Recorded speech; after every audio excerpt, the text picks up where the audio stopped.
Super Saturday scenes at Stamford Bridge. It's only right we start with the evening game, Chelsea v Liverpool. Don't worry, Arsenal fans, United fans, we'll get to those games afterwards, but we have to start with the game of the day, the evening kickoff, Chelsea v Liverpool. Liverpool obviously looking to win to go back to top of the league after, of course, Arsenal went up with their earlier win, which we'll speak about later on. Again, I'm going to say it from now.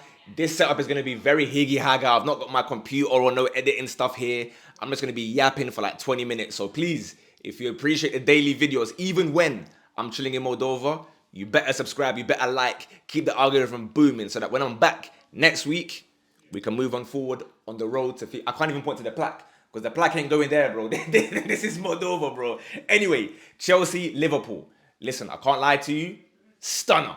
Caicedo, early on, I see Van Dijk. He's backing away. And next thing you know, Caicedo, rocket. That gave me flashbacks to, do you guys remember George Edwards? That Aston Villa United iconic 6-4 game. FA Cup, I believe it was a third round back in 1948. For those of us who remember, George Edwards scored a banger, and likewise as did Caicedo. 1-0 Chelsea, I'm thinking, whoa, what is happening here? Now, there are many talking points when it comes to the Liverpool lineup. Of course, they've just lost their last 2 games. This was now the 3rd in a row. And they decided to drop Wirtz. And who played in the middle this time? Szoboszlai. But I don't even have like the bum or the... I don't have any sound alerts or nothing. So just pretend that you're hearing these audio sounds in it. But yeah, Szoboszlai in the middle. The less said, the better. And let me tell you someone who is becoming a bit scary now. Mo Salah. Now, you know me. I always say, yeah, as much as maybe I don't enjoy watching that guy play football, I will never try and downplay and act like he's a bad footballer in terms of like, he's going to bag you goals no matter what. And every year, he'll have a random patch where he does nothing. And everyone's like, oh, is Salah finished? Is he done? And it's always a dumb thing to do. You can never bet against Salah.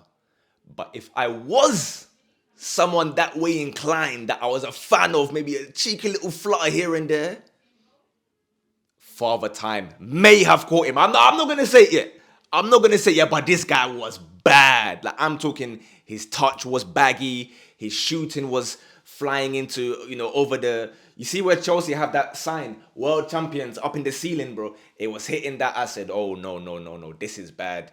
McAllister, terrible as per this season. Gravenberch, for the second time this season, has been really bad. I'm going to give him allowance because he's been phenomenal. He's had 2... maybe 3 bad games, I would say. So Gravenberch, I'll let you off in it. But the rest of them, the fullbacks, why are they getting cooked by the likes of Garnacho and Pedro Neto? You are getting cooked by these Crash Bandicoot wingers. That is unacceptable. So in the end, 1-0 halftime. But as we know, Liverpool, they like to make all the changes. Slot, one of the big things that we have to give him credit for, he knows when to change things, right? Second half, Wirtz comes on immediately. And listen, I keep on saying it again. I have been a Wirtz fan. I was a Wirtz believer. He's lost me these last few weeks. But this, it kind of reignited the Wirtz, the Florian spark again, if you will. Because immediately, I think this was the game where he realized, you know what? Yeah, I've been kind of meaty, So next thing you know, boom, he's doing flicks. He's getting in behind. He's being a bit more aggressive with his runs. He does a lovely back heel to find Salah. Literally one-on-one. What does Salah do? Pretend there's like a boom. Once those changes were made, it became end-to-end football now. Basketball, bam. I'm thinking, brother, what is going on here? And then eventually, Isak, I don't know if it was intentional or otherwise. I'm going to assume because of how talented he is that he meant this. Lovely little flick wide to Gakpo, who crashes it in 1-1. You're thinking, oof, here we go again. Slot changes things when he gets it wrong, and they're going to go and win. That is not what happened whatsoever. It continued. If anything, it was now more of an end-to-end game. Both teams refused to settle for a point in this one. Konate got hooked off. Chelsea started bringing on like the likes of Gittins and these guys. By the way, Gittins, oh man. This guy had a point-blank chance to seal the win when it was 1-1. On the counter, he's played through on goal. Somehow does the deadest touch you've ever seen. And again, chance goes begging. So Gittins, I've supported this guy, I've defended this guy, but not very good. Now Chelsea, again, credit to them because they already had a massive injury list going into this game. And even still, during the game, The defenders are dropping like flies, bro. I'm seeing Achimpong get popped. I'm seeing Bear guys get popped. I'm just seeing anyone come on. Reece James was playing centre back at a point, and then DM, and then right back. I don't know where these guys are playing, but they were holding down the fort when Liverpool started putting the pressure. And then, again, I repeat, many mistakes in this game from the defenders of both teams. I believe it was Gusto that came on. Gusto was getting caught left, right, and centre. Cucurella looked very dodgy. The other fullbacks as well looked very dodgy. It could have been 4-4, 5-5. I don't want to say 6-7 because you know what's going to happen, but it could have been 6-7, something like that. But then Cucurella redeemed himself because, as I said, both teams were looking to win it. Although Liverpool did actually bring on Endo with like 10 minutes to go. I have nothing in front of me in terms of like the stats or whatever, so I could be yapping in it. But from what I remember, there was about 10 minutes, 15 minutes left. He brings on Endo. I said, ooh, interesting. Has he given up on trying to get the win? I'm not sure. Lo and behold, Cucurella now makes up for a couple errors he made with a lovely ball across the goal. And my young son, Estevao, the guy who I told you about before Chelsea fans even knew who he existed. When I was sitting there watching Bet365 Palmeiras streams, it's all paid off. Let it all work out. Estevao bangs it in. I say bangs it in, I'm exaggerating. It was an open goal. He kind of has to slide to put it in, but Chelsea absolutely deserved it. And I'll be honest, as far as, what's the word I'm looking for here? As far as like, I can't think of a word. Somebody will tell me in the comments what the word I'm looking for here is. But as far as like the sounds and the aura goes, yeah. What am I looking for? Iconic sounds kind of thing? You get what I'm talking about. When Chelsea fans start bashing that gate when they get a late winner, there's not much like it in football, I'll be honest. Estevao scores, he runs to the crowd, they're doing bam, bam, bam, bam, bam. I said, yeah. Like, I felt like I was on the team. I felt like I was Maresca. Maresca was jumping in the crowd as well, like he's the one that scored it. Maresca, who got a yellow card, I think was it in the first or second half. This guy's jumping in the crowd. I thought he was about to back off his shirt. He was moving like he just scored the winner. But like I said, Chelsea fully deserved. Liverpool, big questions. I'm not going to write them off and say that's title over and all that kind of reactionary stuff. It's been 7 games, but it's fair to say it hasn't clicked yet. The Isak Salah link up, it's not working. Connor Bradley, by the way, who you guys said is going to be better than Trent defensively and going forward or whatever, there's a different issue. Bad again. So Connor Bradley has been bad. Frimpong has been bad. Szoboszlai had like 2 good games, and we're going to pretend that he's still beast because he has a cool James Bond aura video.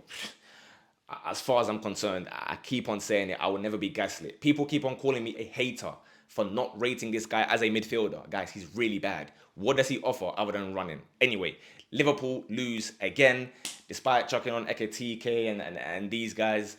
And honestly, by that last 20 minutes, Chelsea looked more likely to score, although it was end to end. Enzo missed basically an open goal header, hitting the post. The one thing that he's good at, he hits the post. Garnacho was missing sitters. Neto was missing.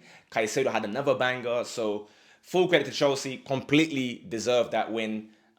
Liverpool, I don't know where we go from here. Let me quickly go to the other games as well. Let me just remember. Oh, okay. Arsenal, West Ham, of course, was the 3 p.m. game. That one, a bit like the Champions League, to be fair. A comfortable 2-0 win. You can call it a routine win, maybe boring to those that don't really care about Arsenal, but I think from the perspective of someone that wants to win those trophies, you keep on getting these calm 2-0 wins where you don't really have to get out of 3rd or 4th gear. It does stand you in good stead later on. And to be fair, the first half, they were popping it. There was really nice football, like the Champions League game as well. The first half, they were popping it about. Odegaard, by the way, 3rd time this season at home, he's gone off injured after like 10-20 minutes. I don't know what going for his shoulders and his knees, and I don't know. He needs to go and get vapor rub or something, bro. Do the Vieira thing as captain and just somehow fix all the body issues that he's having. But anyway, he's gone off. So it's now Eze, Rice, and Zubimendi. And Zubimendi is the reason why I want to give a shout out to this guy, I feel, because, wow, he was phenomenal. He was creating chances. He was hoovering up other errors. He was dictating the tempo, slowing when he needed to, winning duels. Zubimendi, for me so far, you know me as well, I've not been fully there. But games like this, I say, you know what? Okay, Arsenal might have a player in Zubimendi. He doesn't really get the assist, I suppose, for the first goal, but he kind of should have, right? He slides in Eze, who, by the way, should have scored earlier on. And the chance that I kept saying last week, Eze is perfect for, he managed to miss it and hit it over the bar. But his second shot, Much better. Keeper saves it, bounces out to Declan Rice, who doesn't make any mistake. On the kind of half volley, smashes it in top bins. And Declan, I saw you. It looked like he wanted to celebrate a little bit. Huh? He ran towards the crowd. He gave them a little stern look and then jogged off. I think because for some reason the West Ham fans keep on booing him, even though he won you a European trophy, you got 100 M's, he went to a bigger team, you still boo him. It's a little bit confusing, but there we are. As far as West Ham are concerned, I have nothing to say. These guys didn't get a single shot on target in the entire match. So that is, I guess, testament to Arsenal's defense. Again, if you can be locked down in defense, you now have the license to put on. Well, obviously he went off, but to play with Eze and Odegaard at the same time, with also having Gyökeres and Saka and these guys. Gyökeres, by the way, I don't know if you guys will agree with me. Bear in mind, I'm now watching on a very legal. Actually, I can say what I was doing because I'm in Moldova. You cannot arrest me here. I watched the game on my laptop. What are you gonna do about it? HMRC? Are you gonna get me? I watched the game on my laptop, VIP box. That's where I watched it. And Gyökeres' game today, nah.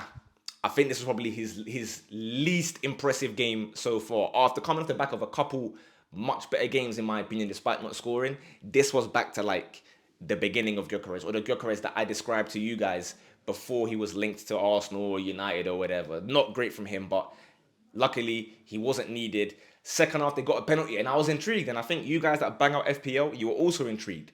Who's going to take the penalty? It ended up, oh, by the way, the penalty came from yet another ridiculous ball from Zubimendi. How he found Timber with that kind of angle, I have no idea. But big ups to him. They get the penalty. Saka, who, of course, has previous against West Ham, 2022-3. The title run, anyway, you know what I'm talking about, where he missed, and they always go on about that one particular penalty, despite the fact that, to be fair, as uninspiring as his technique is, he does have quite a good penalty record. And credit to Saka, this pen was fantastic. It is his 100th goal and assist in 200 Prem games. So big ups to him. Like I said, Arsenal, comfortable win. There's not a lot of analysis to do. Timber was fantastic as per usual. Everyone, done their thing, I suppose. United, this is a big one. They also got a 2-0 win in their quest to go 2 wins in a row for the first time under Hamorim. That guy with the hair that is going up like Marge Simpson's. Hey, there might be light at the end of the tunnel, because guess who United play next? Liverpool, who are currently in free fall. They're caving in. So big ups to them. Like I said, I can tell you freely now, obviously. I have like one laptop and I don't really have like loads of screens or whatever. So I couldn't really watch the United game, to be honest with you. They was only showing Arsenal. I had United a little bit, but I wasn't like fully focusing, because at the end of the day, the United game is like, a relegation candidate versus a newly promoted team. So I feel like the London derby will be better. But alas, Mount got his goal. Big ups to him. And Sesko got his second goal of the season. So is he finally arriving? Obviously, it was like a long throw and he kind of taps it in. But a goal is a goal. When you're a striker, it don't really matter, bro. You like look at Gyökeres, for example. The last few games where I thought he played quite well up until today, he's getting fail comps regardless, bro. But if you score, you can play as bad as he was in the first month. Nobody can post anything, bro. What can they say? You can't put a fail comp if I've scored the goal. So Sesko gets his goal. They win 2-0. Liverpool next up. Sunderland, I mean, hey, I guess it's one of the cat's 9 lives, if you will, right? It was bound to happen eventually. They cannot win every single game.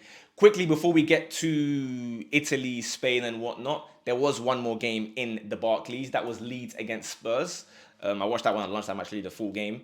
So many deflected goals, bro. And I don't know if this was my broadcast or it was happening in England and everywhere else as well. Bro, can somebody please wipe the camera? Just go like that. Because it was raining and foggy and I couldn't even see the match, bro. I was doing like that to my laptop thinking that what's going on here? But it was the broadcast, bro. I can't even see what's happening. All I saw was Longstaff thinking he was Steven Gerrard hitting them shots. Like, obviously I know he has banged it in recently, but he's like that guy who, in class here, they tell a joke and everyone's creasing. That's funny. Even the teacher's like, you know what? Yeah, fair. That's a good joke. Then they tell it again and again and again. And everyone's looking like, bro, it's not funny anymore, G. Like, don't rinse it. You're forcing it now. That's Longstaff trying to hit 4 bangers in this game.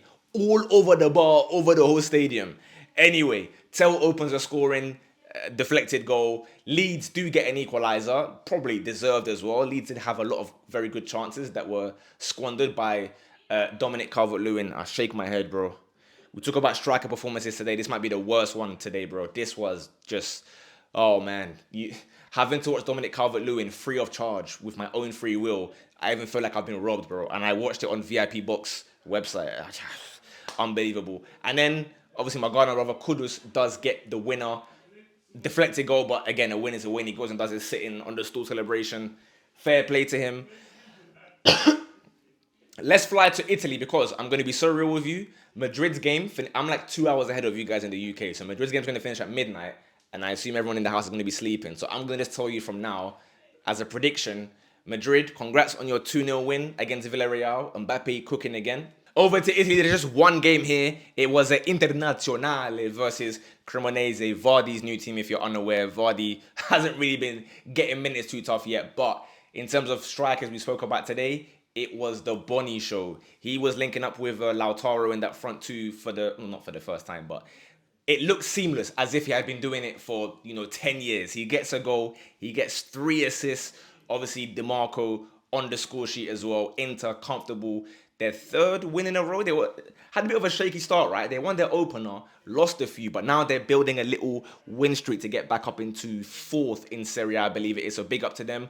Over in Bayern, Frankfurt, they got fried, bro. The Bratwurst or whatever, they got fried by Bayern. Obviously, unsurprisingly, when it's not Champions League, Luis Diaz shows up at the table to eat. Am I shocked? Absolutely not. And then they're going to come and tell me, oh, Luis Diaz, he's so beast. What a sick player. Nah, big up your thing, bro. Keep on barking it off in the Bundesliga, bro. Keep on doing your thing. Dortmund drew 1-1 with Leipzig. So I'm not going to lie to you. I didn't watch a single Bundesliga game. So I'm not going to waste you lots of time. I'm going to just tell you what the scores were. And Leverkusen got a win as well. I believe they got a win, right? Leverkusen won 2-0 against Union Berlin. So yeah, big up to them. Are there any other games that we need to cover before we depart for today? I mean, yeah, Marseille mashed Metz. Again, fair enough. De Zerbi is cooking something crazy over there. Nantes, I'm not a big fan of Brest, it seems, because they have played 7 times now. They still haven't won. Today was a 0-0 draw, but yeah, Brest just seem to have the upper hand when it comes to Nantes. So Nantes has to, I guess, work on their game and whatnot and improve. But that being said, like I said, the Madrid game, apologies. Maybe I'll go a bit more in depth tomorrow because obviously I'm not going to be here recording at like 1 a.m. or something, innit? It's a bit unrealistic. But again, please appreciate that. I've tried my best to get through all the games that I did watch. Like, comment, subscribe. Let me know if your team got 3 points, 1 point, or 0 points today. Other than that, have a great rest of your weekend. I'll see you tomorrow, late night again, I suppose, in a bit. Bosh.